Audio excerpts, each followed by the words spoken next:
Farm4Profit podcast. Take a listen, have a blast. Farm4Profit podcast. Learn about farming while having a laugh. Farm4Profit podcast. Bush. All right, listeners, let's jump into a Farm for Fun introduction. See if Tanner picks the same song that he always does. Oh. Maybe something that he should have done. He's always prepared, except for when it comes to this. Switch to a different one. Oh, and I can't hear it. Ooh, I like this one.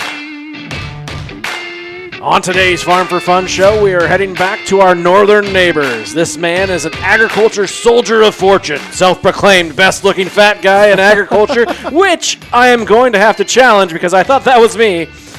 He sells little bulk storage compactors at baledstorage.com. Did you just say has little bulk? They're little bulk. Little bulk. Little bulk, yeah, that's what it says. It has over 5,600 followers on Ag Twitter. Please welcome Mr. Viren de Souza from De Souza Farms, a.k.a. at Milk-a-Bot. Milk-a-Bot. Milka Bot. I like this. What is up, Viren? Oh, not much. It's a hot and sunny day here in Peterborough, Ontario. Thanks for having me on the podcast. How hot is hot and sunny in Ontario? You know, I thought about it on the way here because I do all of my temperatures in Celsius, and I was like, I have no clue of what it is in Fahrenheit. Today it was kind of like not a bad day. It was about 25 degrees Celsius. Last week was closer to 30 plus.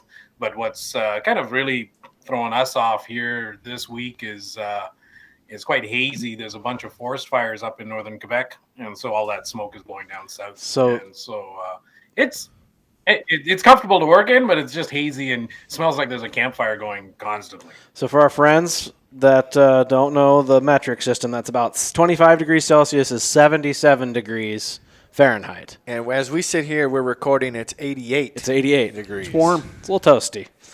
Yeah. But we also have the smoke here in Iowa. Have you guys seen that? I've heard the corn likes that if you listen to Brody. What? Oh, really? Yeah.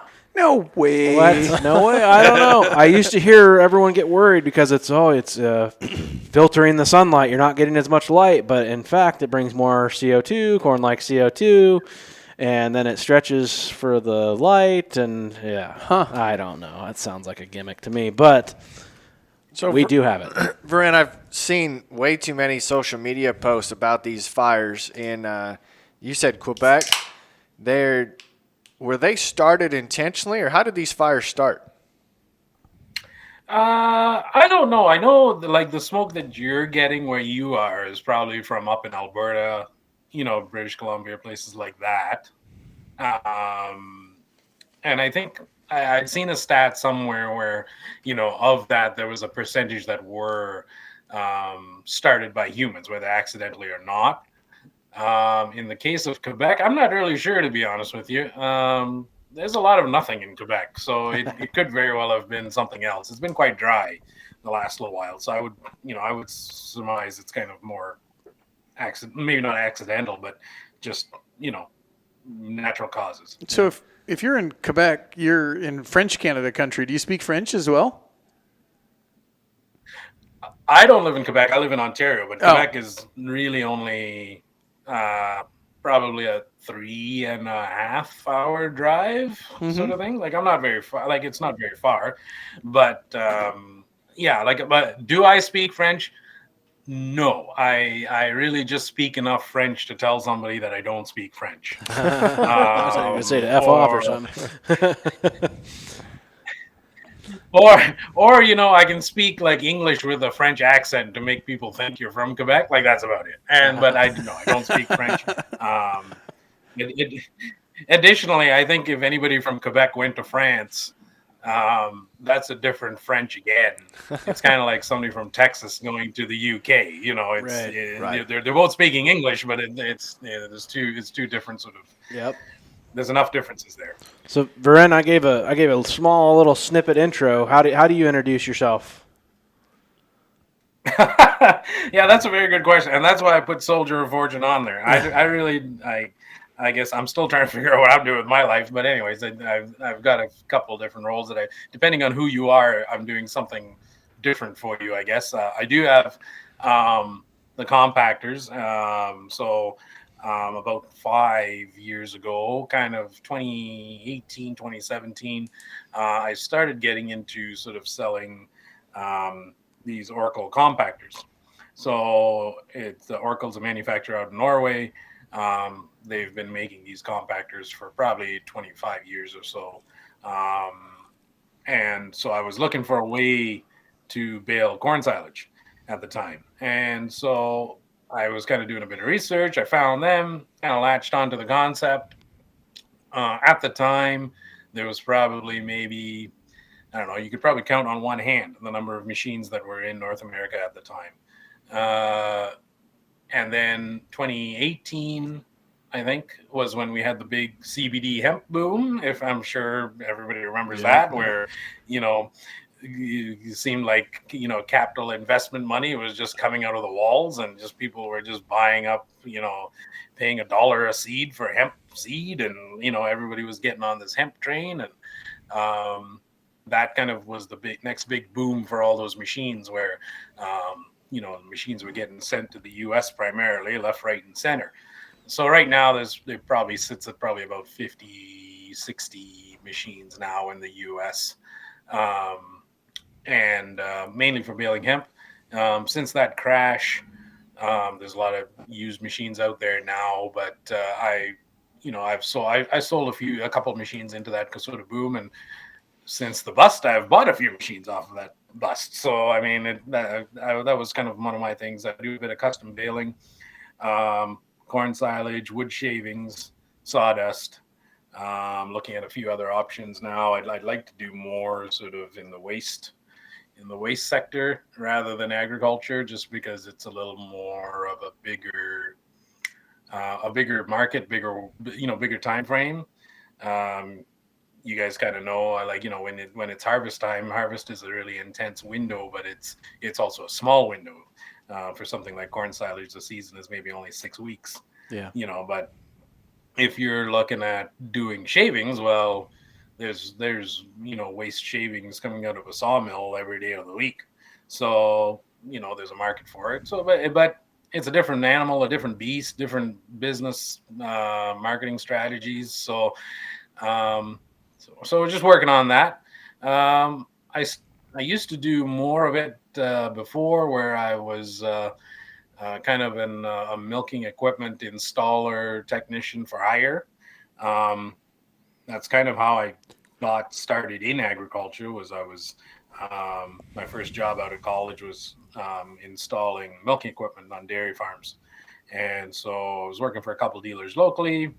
Then I kind of started my own business, and I was kind of going out west a lot. I did quite a few trips out to Saskatchewan, installing parlors and things out there. Kind of done a lot. I've been to most provinces doing something with dairy equipment. So that was kind of a primary thing of mine. So how'd you get into that? Are you dairy cattle? How'd you get into the milking deal? Are you a dairy cattle background or? No, I didn't even grow up on a farm. I grew up in the city. I don't have any connection to it. I really don't have much of a background when it comes to agriculture. I grew up in the city. My parents used to own a general store out not very far from Peterborough, in kind of a rural town.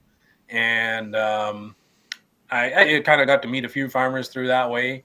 And then actually, after the second time I went to college, I went and I took like an electrical technician course, and I was kind of looking for a way to put the two together, because I'd worked on a couple of farms, just, customers that we had, worked on a couple of farms for them. And I was kind of looking for a way to put the two together. And that's how I kind of ended up installing milking equipment. I was working for a dealer where, they were just getting into an installation doing robots for milking cows.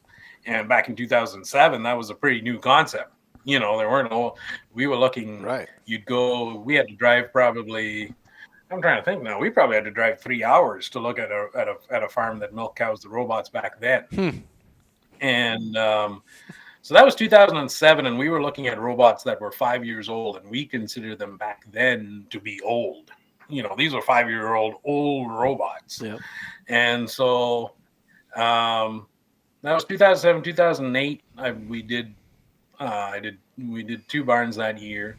The robots that we put in 2008 are still milking cows today. So that's you did a good job. 15 years old.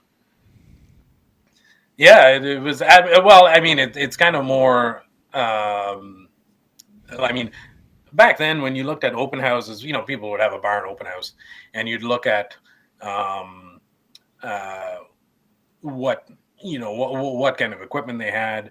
Back in 2007, probably out of 10, 9 would be a parlor or something conventional, and then 1 would be a robot. And today, when you look at it, it's the other way around. It's probably, well, I don't think I've even seen an ad for an open house that's a parlor anymore. It's just the way the world's gone. Just a lot more automation. That's kind of beyond that. Sorry, go ahead. no. That's kind of neat. I still keep coming back to what you said about baling corn silage, because I mean, the experiences that I have with corn silage is it's put into a silo, or it's put into a bunker, or it's put into a bag. Mm-hmm. I don't think I've ever seen anybody around here bale corn silage. How big are your bales? They're like pallet size? Yeah, so it's a 4x4 round bale, and it's wrapped in plastic.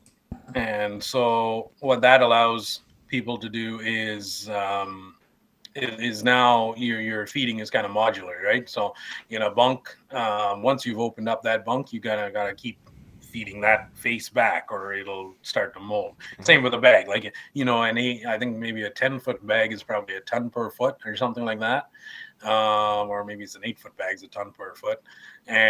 But once you open that bag, you got to keep eating that face back, or it'll start to go moldy. So, and every foot that you throw away is money that you're just throwing away. What guys are finding with the bales is, you know, they can open up one bale and they can have another 50 sitting off to the side, and they're not going bad. Same with sort of pest damage as well. Like, you know, we've had instances where maybe raccoons have gotten into the bale or whatever, but really it's just the one bale that they got into that's kind of spoiled. Have you guys ever used bales and it makes it easier on your farm?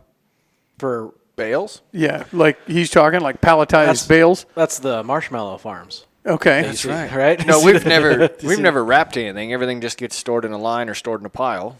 Because we even started buying, he's talking about mulch. We bought bedding for our cattle barns that just north of here, north of Jewel, they have a place that does that. And you can just buy them in the pallet. And I'm always amazed. They're just squishing these wood chips together. I'm like, how do they all stay together as one cube? But they cube them together like compactor style. And it's pretty handy. Like he's saying you don't waste it. So we'll keep one for halfway through the year, but we'll just make one trip up to get them, and then the other one is good bedding. So what's a 4x4 compacted bale of silage weigh? So depending on your moisture, it's anywhere from 800 to 1,000 kilos. So anything from 1,600 to 2,200 pounds. You know, depending on what kind of moisture you got in there. I was going to say I've done heavier ones. It tips our skid loader, or it's right. I mean, it's heavy enough for the skid loader. It's mini bulk. It's mini bulk. It just sounded contradicting when you said small and large at the same time. That's what I could totally see what he's talking about, like cutting open though. For you're not using all of that, or less chance for it to go moldy, or you know. When we fed cattle at the Pioneer Livestock Nutrition Center, that's not a thing anymore.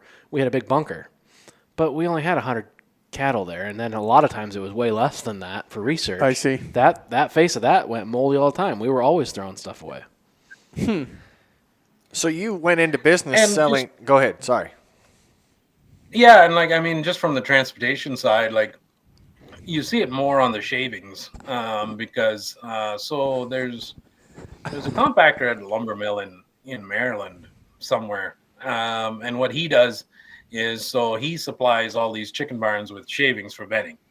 So what he does is he loads a step deck trailer with 53, 52 bales, I think. It's over 50 bales, with like a Moffat truck on the back of it. So then what he does is they drive out to the farm, they unload all 52 bales, and because they're all wrapped in plastic, they can just store them outside. It's no big deal. They, Sure. it doesn't go, doesn't get rained on or anything like that. And then every 6 weeks, if they use 10 every 6 weeks, well, he just builds them as they use it. And, so then he's making full use of his trip out there. They don't need storage at their end. And, it's easier than handling those small bags like you'd buy at the feed store. And he's not paying for storage. You can fit about 4 yards in one of those bales. And when you look at a 53-foot walking floor trailer, you're putting 150 yards in there. Well, it might be 150 when you start your trip, and then when you get to where you got to be, it's probably 120 yards. And then, and that's a 53-foot walking floor. I mean, that's an expensive trailer. Right. But if I have a 48-foot flat deck, which is, I would guess probably half the price, of a walking floor, I can put 46 round bales on that. And 46 bales at 4 yards is 184 yards on a cheaper trailer. Yeah. Right. So now when you start doing the math of trucking savings, and being able to find a backhaul and things like that, you're really only adding $1 or $2 per yard in cost, for all these other benefits. So that's what we're finding with the shavings, is people like it for that. Well, I keep trying to think of other industries where that would make sense. I mean, when you talk about just the ability to preserve the material, I'm even thinking about cornstalk round bales. And, obviously that's usually a significant amount of material that gets baled up to where wrapping every single one of those would be a job. It would be very time consuming, but you'd have perfect condition bedding every time that you opened a bale. Of course, you also probably wouldn't have the fire risk as much. I was going to say, do you ever have, so there's probably a lack of oxygen. So is there a fire risk with like bulk material like shavings? No, because you think about it, like when you get that heating, it's because there's, at the end of the day, whether it's shavings or it's compost or it's peat or it's corn silage, it doesn't really matter. It's just organic matter with bacteria on it. At the end of the day, that's all it is. Yep. And what's starting that heating is when the bacteria is getting oxygen, and now it's consuming whatever sugar is in that material, right? So if you can squeeze the oxygen out of it and then wrap it in plastic, well, then the aerobic bacteria, they'll keep going till they run out of air, which will be pretty quick because you've squeezed all the air out of the bale. The anaerobic bacteria, they'll keep going. But because their bale is all wrapped up, their waste has nowhere to go, and they'll just go dormant, and then that'll be the end of that. I've baled, I'm baling corn silage at 65%, and there's no spoilage at the other end. With the shavings, it's kind of, shavings is, I don't know what kind of moisture. It's probably sub 20%, and we did try a test. We just, because the first time I baled shavings, we wanted to see what it could do. We baled it and let it sit for 6 weeks and see what it did. And we opened it up after 6 weeks, and it looked just like it did when we put it in there. So, yeah. So no, there's no spoilage concerns per se. Like it seems to go pretty well. And when you were talking about other things that you could bale, there's a baler, or maybe two balers up in Greenland. And they're baling garbage up there. So they're based you can imagine what Greenland's like. It's not like they have a whole lot of ground there to begin with. And so they have to, they have these dumps. And so they're just basically taking their garbage and then baling it in these compactors. Not quite the same as I have, a little more sort of waste-oriented version. and then they're putting it on a boat and then they're shipping it off to incinerators, just to save on logistics. And just primarily in the UK, a lot of these balers are baling what's called RDF. So RDF stands for refuse derived fuel, and what it is you basically take your garbage and then you grind it and chop it and run it through a magnet and run it through eddy currents. You pull out all the glass and the organic matter and the steel and hard plastic. Anything that's worth something is pulled out, and then all that's left are these kind of 2 inch minus flakes of I don't even know what, like chip bags and styrofoam and sort of waste plastic, and they sell that as a fuel replacement for cement plants and incinerators and things like that. It's processed so highly that it's now a fuel, and that's big business in the UK because um, like any other island, they're running out of space. Well, I don't think there's any open permits for landfills anymore, or they're not allowing any more landfills in the UK. So they need to find something to do with all that garbage, and that's what they're doing. This has piqued my interest. I'm Never imagining. thought of it this way. I'm imagining like the My Pillow that you get. You bail yeah. my pillows. And you cut the pillow open, and then all of a sudden, it comes in what looks like the size of a tube of oatmeal or whatever it is. Or yeah, have you ever got one of those mattresses from online and you Open the box, and all of a sudden it just yeah, I get my bale of sawdust, and it just turns into a feedlot full of sawdust. I'm thinking about our friends at NetFM and NutriDip. Like they're doing that big screw press and doing that with manure and taking the solids out of manure and pushing the liquid through the drip system. Well, now you got these solids that probably act like a manure or like a compost that probably, if you haul it, fluffs up. But now you can compact it and ship it all over the country efficiently. Put one of those in your manure spreader and it would fill up. And then you just start spreading it, and it just keeps going and going and going. Yeah. Take it to a pelletizing plant and then pelletize Yeah, it. like I mean, like in China, like a lot of these balers end up in China. So China's putting on a big push to be as self-sufficient as they can be, right, in terms of food production. Yep. And so I think something like at least half the balers out of that plant just go to China, I think, if not more. So they do a couple things. There's a lot of bale corn silage there because it's a machine, and it consistently bales corn silage the same way every time. So there's that. They're also baling their manure, so that they can ship it to places where the manure isn't. I think I get the impression all the dairy farms are in a concentrated area in China somehow. There are farms in South America and in the UK that are baling chicken manure. Same thing. You've got a high concentration of chicken farms in certain areas, and you can't load down that ground with chicken manure, so they're shipping bales of chicken manure away. And to your point about the liquids and the solids, there's been instances where they're separating out sewage basically, and the biosolids get baled. And kind of earlier in the year, when you can go out, you'll drag line the liquid out and then leave the bales off to the side till the ground's fit to drive on, and then you can spread your bales. Right. Ah, that makes perfect sense. And then I bet the stink isn't as bad there either. Yeah, no kidding. I can't speak to that. But Yeah. I do know that's occurring. Yeah. So are these a stationary unit? Are you like feeding them with like a wheel loader or skid loader, or are you actually like pulling them through, getting the silage from a chopper? Yeah, so it's mobile in the sense that I can pull this baler around, but it is stationary when it's operating. Okay. So you kind of fold out and hook your tractor onto it, and off you go. It takes 120 horsepower to run it, so not a whole lot. I can push out probably the newer balers today are probably pushing out 60 bales an hour. Holy smokes. I'm closer to 45 or so with my machine, just because I've got an older machine.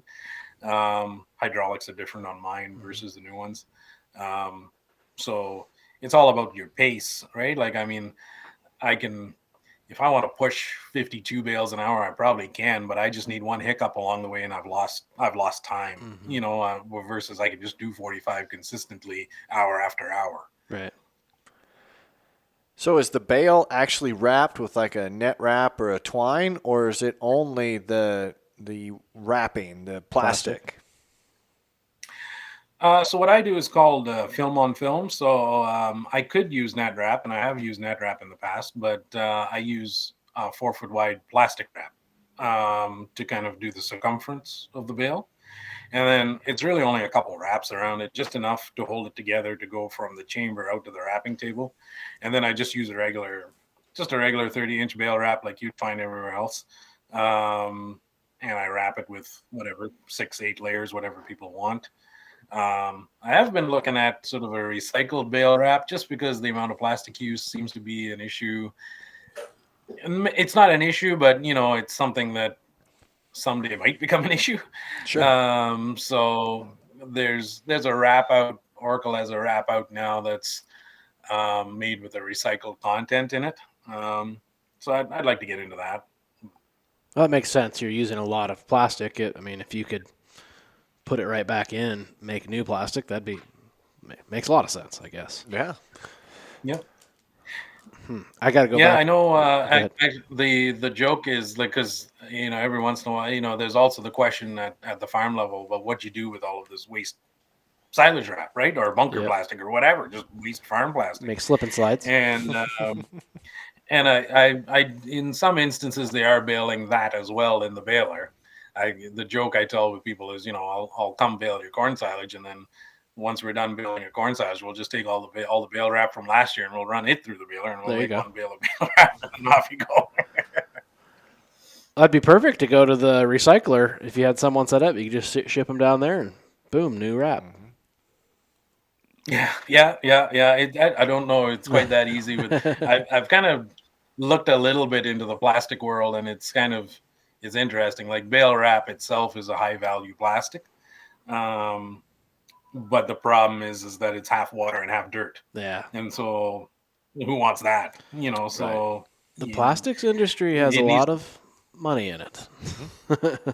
There's a lot of people that are in the plastics industry buying up some farm ground right now too.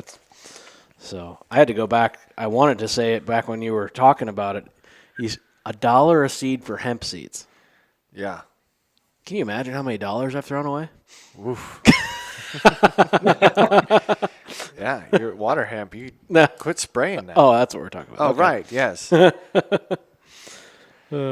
So each one of these shows, we like to kind of break it up a little bit. Thanks to Busch Light, Anheuser-Busch. We're having a couple of drinks here while we record this. It's your birthday today, right? it is. Thank you. Yep. Happy birthday. Happy birthday. What are you, 18, 21? Thank you. Yeah, 25. Yeah, that's what it is. Uh-huh. Sounds about right. No, I turned 41 today, so. Oh, happy birthday. So let's challenge, because the next thing I want to talk to you about is what you've done on Twitter, why you joined, and you're kind of like the OGs, one of the originals that are out there on the platform. But kind of want to get some hot takes from you. I want to see if you agree or disagree with some things that we've come across. So the first one is Apple Music is better than Spotify. I really don't know. Like, I mean, I have Apple Music just because I have an iPhone, and I don't know. I've never jumped onto the subscription music bandwagon. I definitely don't have Spotify. I use Apple Music just to listen to Apple Radio once in a while, and maybe BBC Radio 1. I listen to it, and that's really about it. As far as everything else, I don't have an opinion on it because I really don't know the difference. What about you, Corey? Spotify. You're a Spotify guy. I'm a Spotify guy. I am, and I have, I'm sure, Apple Music on my phone, but I just seem to get along better with it. I do Spotify more for music, and I use Apple more for podcasts. Two different apps, but that would be the direction I go. Otherwise, yeah, I'm a Spotify guy. I just like Spotify because it feels Apple easy, but yet the Android people can use it too. Because for a while there, the Android people didn't really have a great place to listen to podcasts. right? It was like, oh, you got this podcast app that's kind of sketch. But Yeah. if you go, everyone's got Spotify or Pandora or Right. iHeartRadio, whatever, Right. Makes it easy. So when you have a cocktail or a drink, what's your drink of choice? Is this where I'm supposed to say Bush Light or something? No, like that? no, You you don't say have whatever to. you want to. No. I honestly, sort of the last 3 years when COVID kind of did this for me. Like I really don't drink a whole lot anymore. Kind of, it was something I did more socially pre-COVID, and then once COVID kind of hit, you weren't going out to the restaurants and things like that and having a beer. I guess if I was to drink anything, it would be like anything alcoholic, probably be a beer. Non-alcoholic, probably a Coke Zero. Pretty easy that one. Yeah. So the hot take is if you're going to a barbecue or a cookout, the only acceptable beer to bring is a light beer. What's it matter? What are you gonna bring? What are you gonna bring? An Amber Bock? Why not? Drink what you want. Or a Coke Zero. I'm not bringing it for everybody I else. don't even know. I don't even know because it's like the beers we have up here. Like, I mean, yeah, we got Coors Light and Busch Light, but like, I don't know. Like, even Bud Light, like any one of these light beers, there's no flavor to that. I don't know how you guys down there drink them, to be honest with you. Because you could drink a lot of them. Yeah, I guess. Maybe that's it. Yeah. Which one? I will say, yeah. If you're gonna go have one, right? You're gonna go to a restaurant, have a nice meal, and you want a beer. Like, you're not probably ordering Busch Light. I'm not. Right? I'm gonna find something local that has some kick. Something that's gonna challenge my taste buds. Oh, here's one that my jury is out on it because I haven't had one of these in a long time. You ever had a Pop-Tart? Yeah, I think the year was 1997. Yeah, I don't know what the craze is. So What year was Pop-Tarts invented? The answer I found is 1964. Oh, wow. wow. Okay. they've been around for a long time. Wow, I would not have guessed that. So are you a fan of the Pop-Tart? I don't think I even was back then. I think it was something I had just tried because it was something like I think we moved to Canada in '96, and so I think it was. I'm only saying '97 because it was roughly about then, and it was something that was very new. And I think maybe that's why I wanted to try it. And I think that was probably the last time I got it. So I would have said they were overrated, but then my daughter just discovered them, and I've had a couple bites of hers lately, and I'm like, oh, I mean that's something different. So do you toast them or do you eat them raw? She eats them raw. I tried getting her to toast them. Like, this is how you're supposed to do it because that's Right. how we did it. And I was like, Yeah. it makes it like just warm and gooey. Like that's, Yeah. but she won't do it. You Pop-Tart guy? No. Your kids? Grandma thought so she bought like 4 cases. So we have like 4 cases in the pantry, and they tried one and they didn't like it, so we still have That's funny. 3.9 cases in the pantry. All I do right. like toaster strudels. What's the difference? There's the frost. Yeah, it's the just a frosting. It's a Pop-Tart with And it's you a just put the frosting on. No, it. It's flaky. It's Yeah. flaky crust. It's not like crunchy like a biscuit. It's more like a croissant. But you do not eat that croissant. Yes. Is the toaster strudel? You have to toast it. You don't eat toaster strudels raw. No. You have to toast it. Yeah. Oh, yeah. There's cinnamon ones are really good. Is it cinnamon toast? injected with Yeah. ooze? Yeah. And then you put more ooze on top. Yeah. Yeah. You got to warm the frosting up on the top, on the back guess of the so. toaster. Yeah. They're way better than Pop-Tarts. Sorry, we went off on our own little segment there. Like Ron Chalky. How far away are you, Viren, from the beach? Which one? Any beach? Are you talking like an ocean beach of some sort, or Yeah, just if you're Just going say to he's right go in on the middle. if you were going to go on a beach vacation, Oh, if I guess a beach vacation would be the sort of thing that's at like an ocean or something. So I'm probably talking flights at that stage. yeah. I guess it depends. I guess it'd be a 3-hour flight, or like I could drive 16 hours, something like that. So is that a destination? Are you a beach goer, or could you care less about the beach?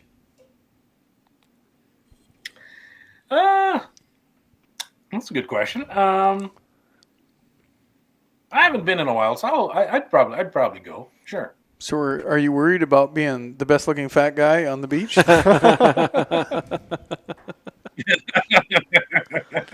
Well, I don't want to show everybody else up. So. Okay. I'm on board with this. The beach is overrated. Yeah, I don't. I like the beach thought of it. In Sure. the background, I like what comes with the beach. Yeah. Sometimes the people that attend the beach, The good-looking fat guys. but like to go there and sit there all day, no, that is not me. I'd rather be on the boat or back at the Oh. pool Yeah. or go doing something around the resort or whatever. But I grew up with a beach a half mile away from the farm, That's right. You poor guy. beachfront farm. Dave, are you a beach guy? Yeah, I like it. Yeah. I All day same thing. long? I get bored. You just like what's there.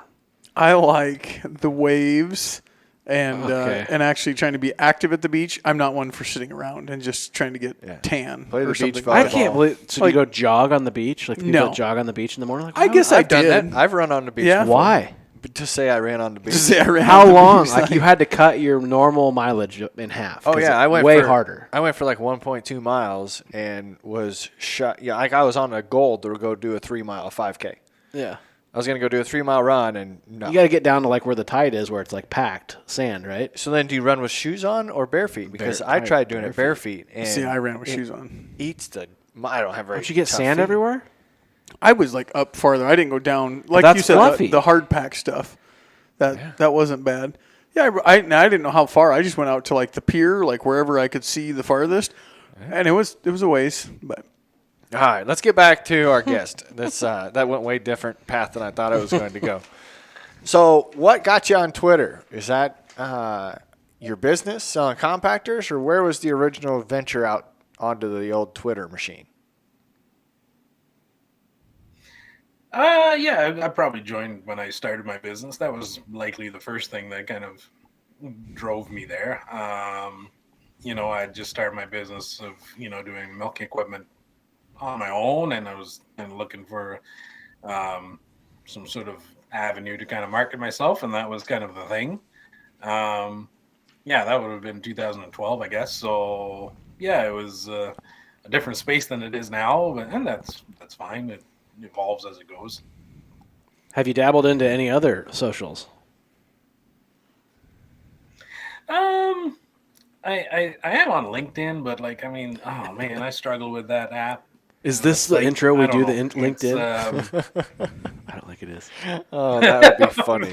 We literally made an intro. I don't think it was that, but we were kind of going off on a LinkedIn rant because everyone just messages you trying to get 5 or 10 minutes of your time, and you've never met them before, and they swear they're not trying to sell you anything. Yeah. And then in the last email they do. Yeah. And then- Yeah. I don't know.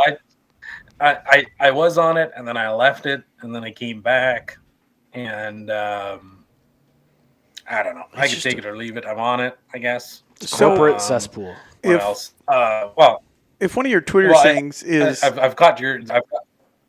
go again. Okay, no, I was going to say I've got clips of your podcast on TikTok, so you guys are on there. And Oh, yeah, TikTok. I find that fairly useful. So, yeah. If you had the saying there that best looking fat guy in agriculture, let's not focus on the fat guy, let's focus on agriculture. You said you didn't grow up in agriculture. So how did you make a tagline that includes agriculture? Were you just looking for business?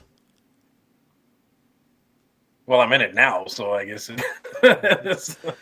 I thought you wanted to get out of it though and go it's kind of. I thought you were looking to go into like refuse and more non-agriculture based stuff. Oh, absolutely. But I mean, at the same time, baling shavings and baling corn salad is still agriculture. I still do the milk equipment thing. Gotcha. The whole waste thing just kind of adds to it, I think. I still shear sheep, so that's there. I still very much involved in agriculture. I volunteer, at a local agriculture society, things like that. So when you were bouncing around Twitter there in the early days, What was that original group of ag Twitter that was, really had a lot of good discussions? Do you remember who you'd put in that original group? Trying to think now. It seems, well, I mean, I was going to say it seems like it's ages ago, and it literally was 11 years ago now. So, yeah, when I look back at it, the group that I kind of looked at back then, they're still around today. Like, I mean, some of them have left, but guys like Rob Sharkey is still on there, and at the time it was a lot of sort of Canadian farmers I was kind of following, and I would say the bulk of them are on back then, or the bulk of them are still on now.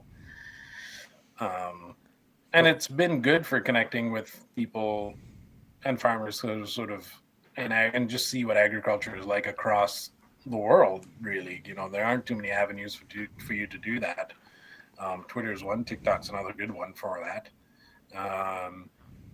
Because I'm thinking of like Sharkey, Carl Armstrong. I just had his name in my mind. Pit Stick, Jared McDaniel, Stephen Ellis. Yeah, a lot of Corn, pork, and beans. Yeah. No. I was not OG. I was like 2014. Yeah. You were 14 in 2014? I was 2014 is when I got on it. And I was like lurking in the background. I don't think I actively tweeted until like 16 or 17. That's funny. Yeah, it's just amazing when you go back. I feel like they're. Go ahead. I think there's a lot of them. Like, I mean, they're just like, I mean, agriculture is just that much bigger in the U.S. and there's that many more American farmers on Twitter. I really, some people mention, have you heard of so and so? Like, I have no idea who you're talking about. I have a hard enough time just keeping up with the people I do follow, but and I've been lucky enough to meet some of them. I met Rob 2019, 2018 in Calgary. He had come up and to do a speaking engagement. I was lucky enough to meet him then. A lot of the dairy farmers on Twitter that are Canadian that I've met a bunch of them as well. So John Stratoff and those guys. Typically, it's if I end up working in a spot. Back then you'd meet up with these people met on Twitter, and it was great. Not sure how much that happens now. It's still pretty special when you could get a tweet up. When you get a tweet up, we've had TikTok meetups. Yeah. With Farm Talk, but even then, that those gets crazy. Those can get out of hand. It's the group's just gotten so much bigger. It's fascinating to watch how it expands and evolves. Right. But no, we appreciate you spending your birthday with us. It's been really fun to kind of get to know just the tip of the iceberg of who you are and what you've got going on. Before we wrap up, what are we missing? What's something fun that we haven't hit on yet?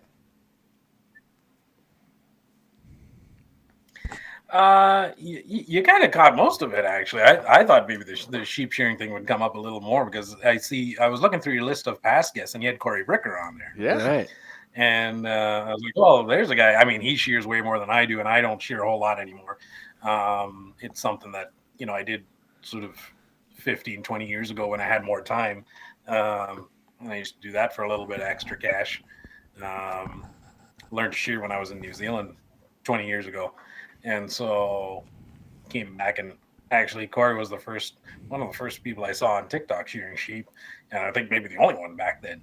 And, I saw you had him on there. I thought that was pretty interesting. Yeah, it was a fun show. Mm-hmm. I saw him. His voice could talk anybody off a ledge. We got his hats on today. Yeah, we got this. Well, he sent us these Rubot coffee hats. Yeah. Yeah.